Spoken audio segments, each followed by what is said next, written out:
What up, everybody? Bingo Dingo Sports coming back at you with some more football content related stuff. Last time I made a video, we went over some of the head coaching firings that's been going on around college football, and some more developments have happened, and I feel like it's only right for me to pontificate upon that a little further. Here lately, we have extensive head coach searchings going on.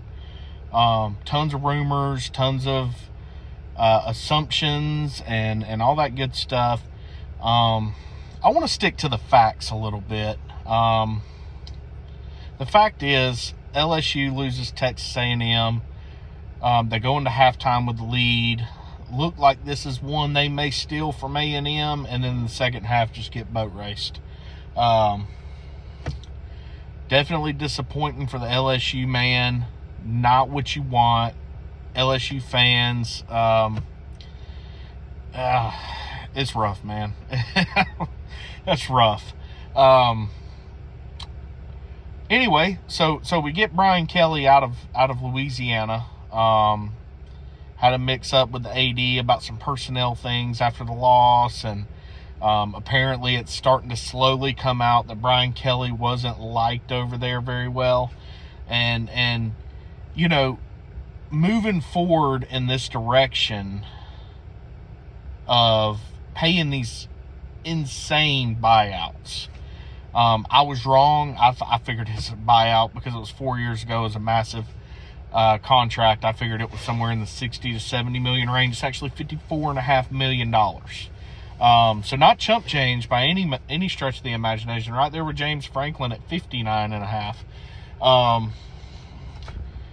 So yeah, that's where we stand. And since then, we're hearing murmurings of Lane Kiffin. We're hearing talk of Josh Heupel.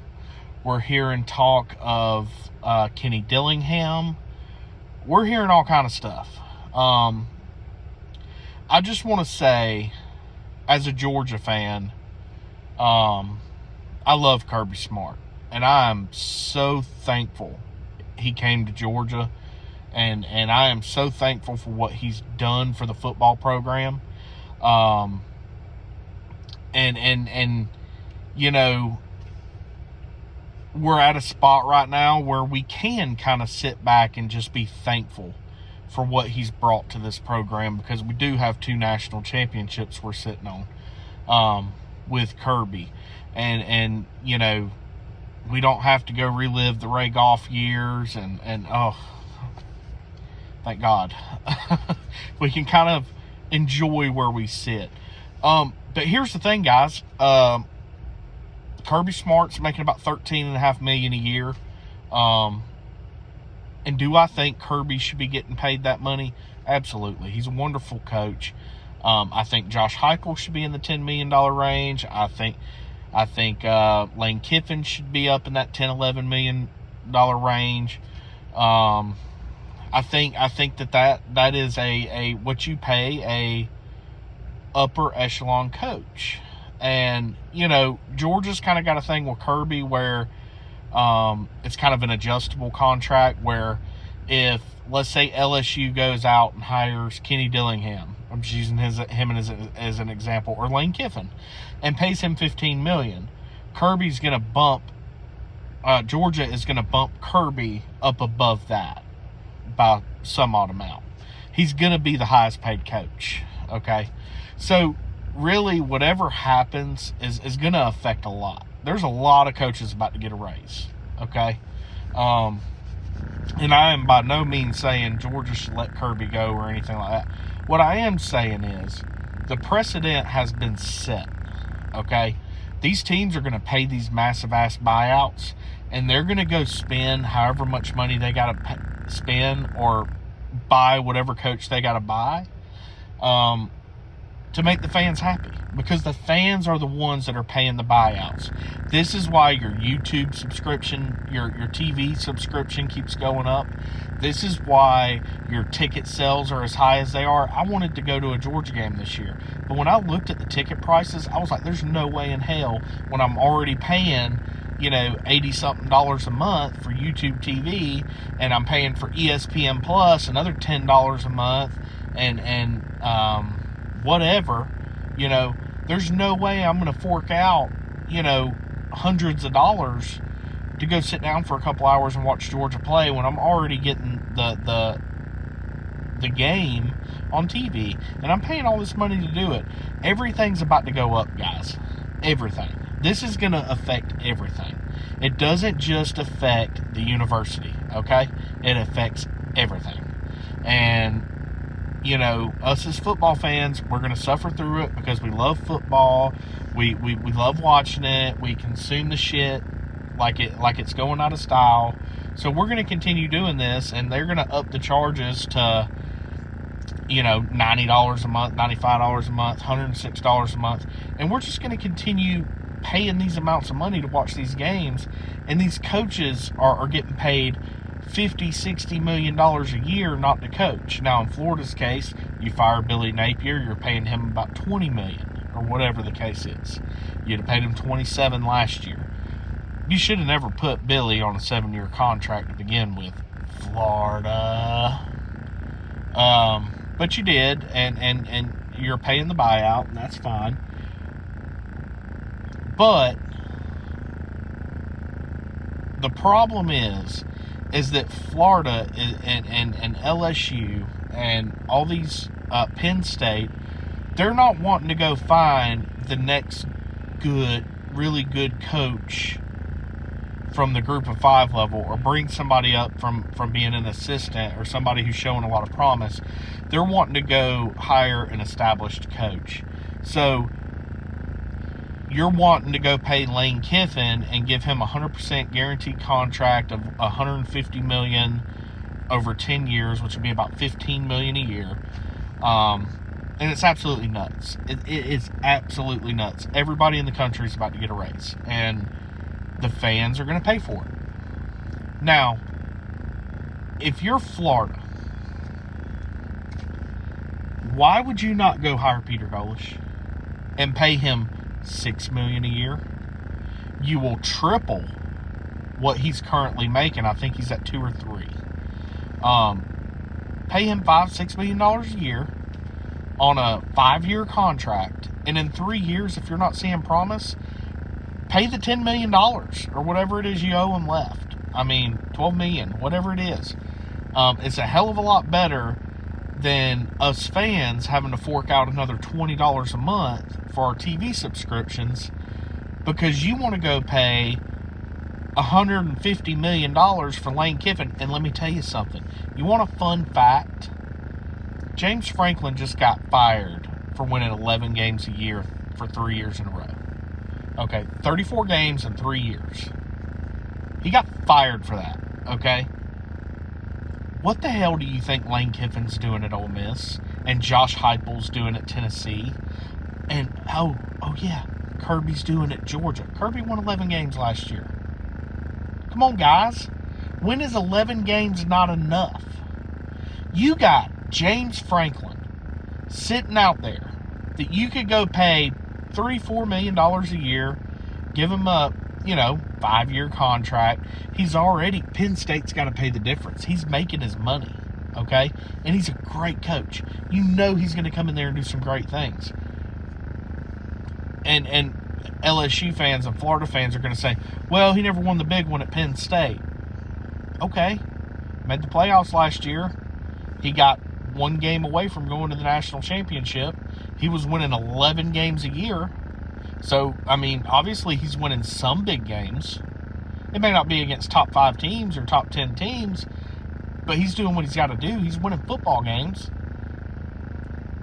What do you think Bryan Kelly was doing? He's winning 10 games. I understand he wasn't liked. I get it. Now, Florida, I'm going to give Florida some credit, and I'm a Georgia fan, so that's really hard to do. Florida stuck with Billy Napier. This would have been 4 years. And they didn't stick with him because he was showing promise and he was winning, 10 games. They liked him. They wanted him to succeed. They gave him everything he needed to succeed. Now, there were some things with the NIL stuff that didn't shake out right, but that wasn't Billy's fault. But Florida is a place that I feel like if they like the person, they will give him every opportunity, okay? And I think that's a great position for a guy like Peter Golish or Summerall.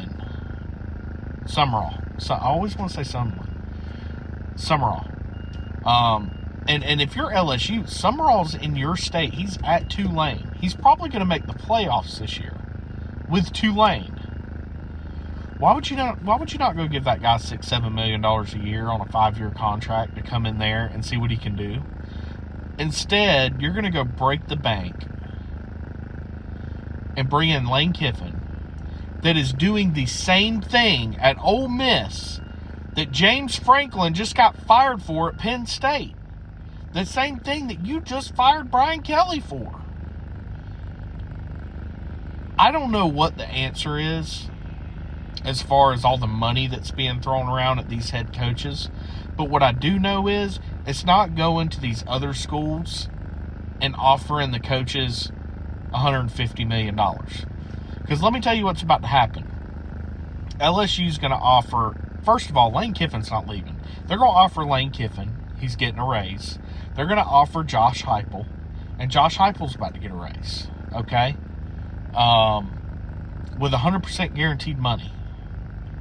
And when they do, guess what? Kirby Smart's getting a raise. Ryan Day's getting a raise. Guess what else is about to happen?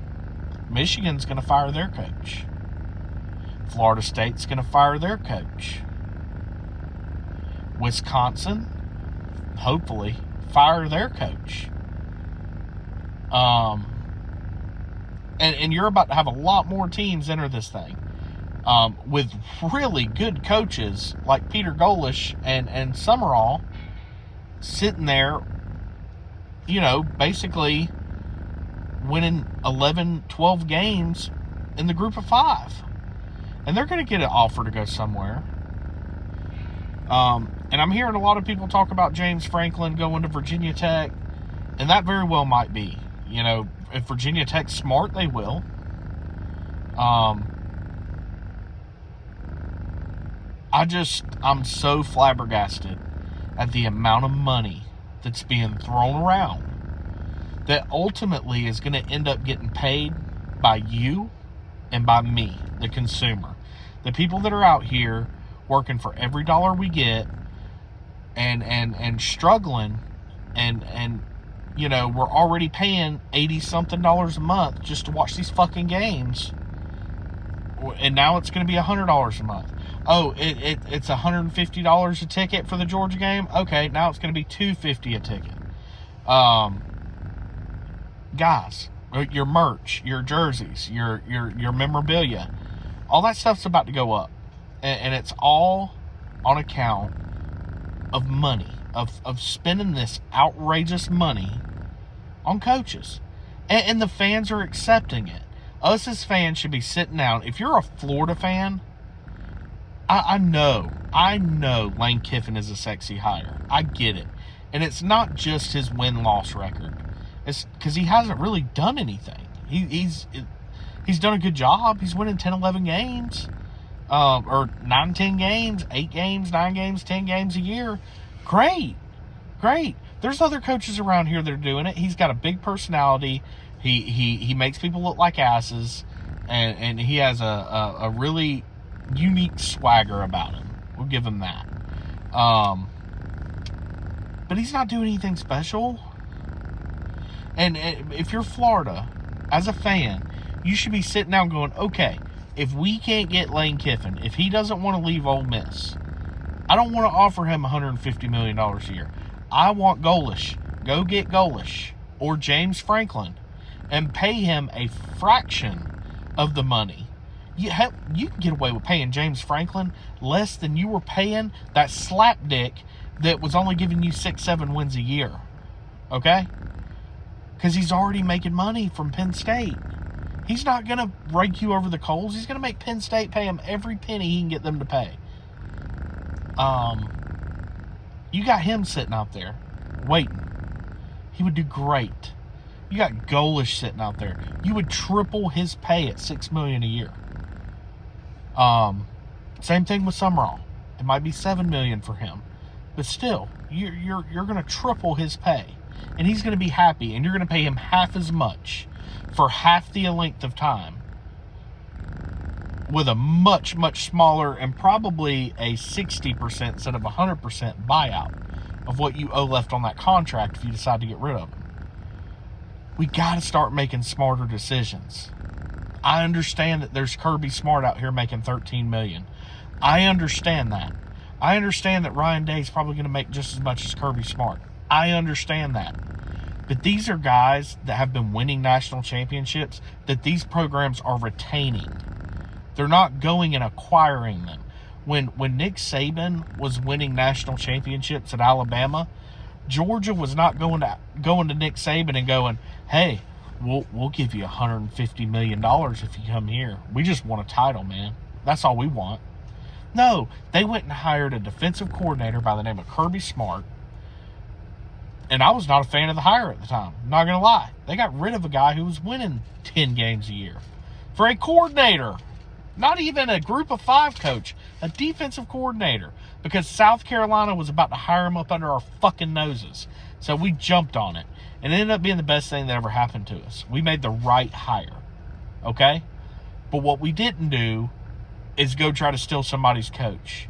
We didn't go try to steal Les Miles, thank God. We didn't try to go, steal Nick Saban. We stuck with our guns. We didn't try to go steal Kevin Sumlin. We just stuck to our guns. We went with what felt right, and that was Kirby.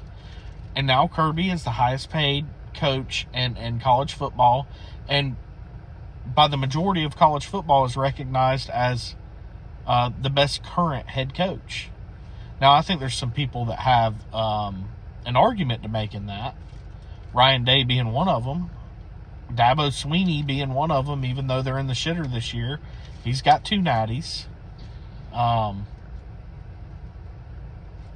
But we can't keep going down this route. We can't keep going down this rabbit hole of just throwing money around for the sake of throwing money around. There's good coaches out there that if you give them a chance, you can get away with paying them a fraction of the money. And it makes life better on the fans ultimately, because we're not having these huge upcharges on everything.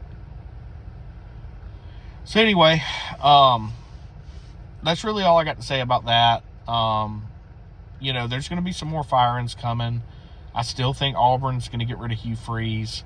FSU's getting rid of Norvell for sure. I think there's a real possibility USC might move on from Lincoln Riley. I think Michigan's moving on from that jackass over there. That Sharon Moore or whatever his name is. That guy can't coach his way out of a fucking paper bag. He sucks, dude. The only thing he's done in 2 years is beat Ohio State. He beat Bama, but that was in a nothing bowl game. It didn't count for shit. Okay? He is a terrible fucking coach. He's got plenty of talent over there. He just don't know what the fuck he's doing. So anyway, guys, Bingo Dingo checking out. Love you guys. Go Dogs. And let me know what you guys think about this whole situation. Do you think I'm right? Do you think that it's better for the fans to go pay these massive buyouts? Or do you think it's better for the fans to, like I said, go get a guy who isn't proven and give him a chance? Anyway, peace.